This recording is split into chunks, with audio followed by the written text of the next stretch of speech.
Hello, I'm Joe and you're watching Rookie Review. In this episode we'll be reviewing arguably the most socially important and relevant movie of the year, Spike Lee's Blackkklansman.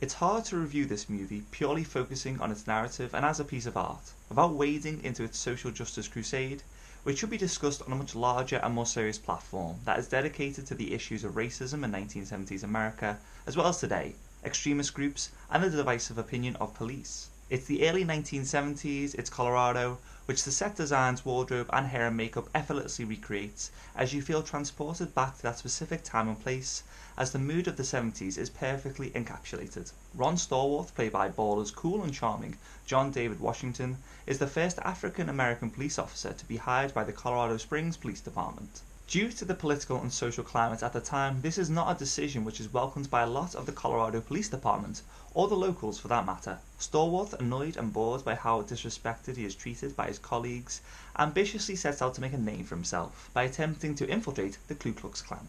Now this sounds like an awesome premise for a movie, but when you consider this is based on true events, this is yet another movie which proves that fact can usually be stranger than fiction. Now if you think this is a movie which will present the entirety of white America as dumb, backwards white trash, then you'd be wrong.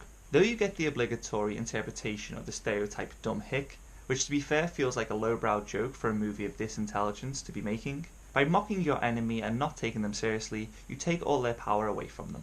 The best example of this comes right at the opening of the movie, as it presents a hysterically angry Alec Baldwin, representing the extreme alt-right and the KKK. The Klan is therefore immediately depicted through hilarious comical satire, as opposed to accurately representing the disgusting nature. This early scene, along with a few touches and respectful homages to blaxploitation cinema, are the moments where Lee spices up the movie with visual flair and stylization. But considering the era this movie is set in, the fashion, the soundtrack, and the subject matter, the gritty, almost experimental nature of the scenes depicting the KKK propaganda and black action films of the 1970s should have had a more prominent and profound impact on the movie's style, as this would have aided it not only having something important to say, but would have helped it look fly while saying it. However, disappointingly, the flashes of creativity are few and far between, meaning the hyper-violent, stylish and funny movie that was advertised in the trailers is not all that prominent in the final product. The lack of laugh-out-loud moments in this black comedy was perhaps what was most disappointing above all else. This is certainly a movie that has an agenda, as you see the 1970s from the perspective of a young, smart and hard-working black American, and the trials and tribulations that he and many others went through on a daily basis. Washington plays Stallworth as eager and likeable, and the gateway through which the audience can enter this familiar but also alien world. The character is refreshingly objective and not rattled by the hatred and divisions that he's trying to tackle, though he does have to tightrope walk the central question of the movie, which is, does being a true American mean not a true black man, and vice versa, as Stallworth is torn between his community and his patriotic duty. Stallworth is a protagonist that represents the best of us, as his cause is just and true. This is certainly the most important and high-profile acting gig Washington himself has claimed so far in his career, and it's through him that a lot of the movie's integrity and humour comes from, and he's certainly an actor I would like to see a great deal more from.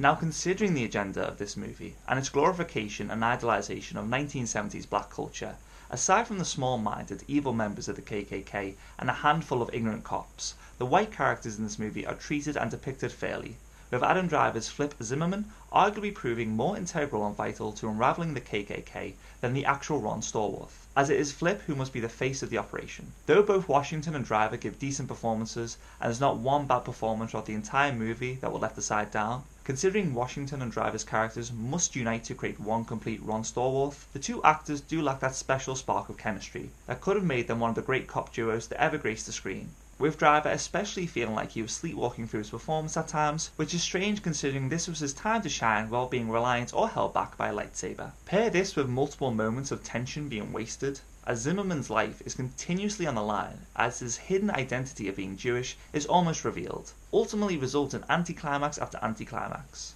You have a movie on paper that sounds fascinating and a potential standout, but ultimately fails in its promise in terms of being a flat-out brilliant movie. Yes, it makes a lot of important points that should not be ignored, but this is not a documentary. This is a piece of art that needs to entertain as well as open your mind. The movie's social message is most powerfully executed in the epilogue, when real footage, interviews and news stories of modern-day hate attacks and their victims are shown. However, the fact that it takes real-world archival footage that has been included in other documentaries to drive home the point that narrow-mindedness, ignorance, racism and hatred are still issues in modern-day society, but not the actual narrative of the movie itself, for me is disappointing. BlackkKklansman certainly doesn't fail to make its point, but its reliance on documented footage as a crutch does somewhat undermine itself, as you realise the few minutes of footage you see at the bitter end of the movie has a far more profound effect than the prior 130 minutes. This movie seems to straddle both the 1970s and 2018, with certain characters' speech not feeling authentic to the time, but rather appeasing certain members of the audience. Though this is a smart move in order to get the message across more powerfully, it does undermine the legitimacy of the depiction of a moment in time and the actual events that happened, and perhaps needs to treat this responsibility it has with more reverence and respect. However, this movie does take on an honourable stance on many subjects, especially the black community's opinion on cops. And though it wades into those waters, unlike its obvious and understandable negative opinion of the KKK, it presents the moral dilemma of police brutality as just that, a dilemma that must be tackled, but it isn't as simple as tarring everyone with the same brush. The characters fighting for the right causes aren't presented as completely perfect, while members of the KKK aren't presented as complete assholes, with Ryan Eggold's Walter Breachman proving to be a very multi-layered smart person who has a very flawed view of the world, while Topher Grace's Grand Wizard David Duke plays like a stupid Saturday morning cartoon villain that you just love to hate, and is definitely the best I've seen of Grace in his entire career. The movie does end on a downer though, as it emphasises that even after all of the Stallworth brothers' hard work and the social advancement of the police department and the town itself,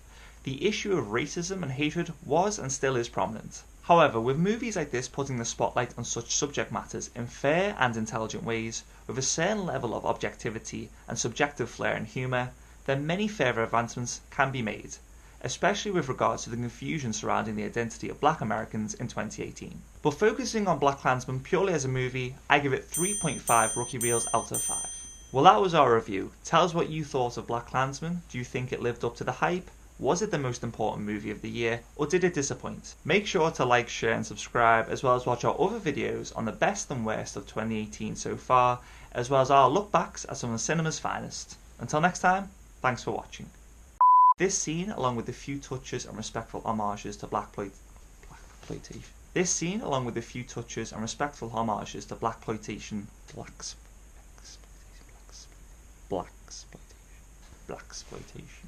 and respectful homages to blaxploitation, the fashion, the soundtrack, and the soundtrack. You know when I get like a word wrong, yeah, that's it then. I have to say it every time. Liked what you saw and have an interest for travel and adventure? Check out our other YouTube channel, Roamin Rookies, as we travel across 14 countries in an 11-month whirlwind of fun and excitement. Just click here or the link in the description below. Thanks for watching.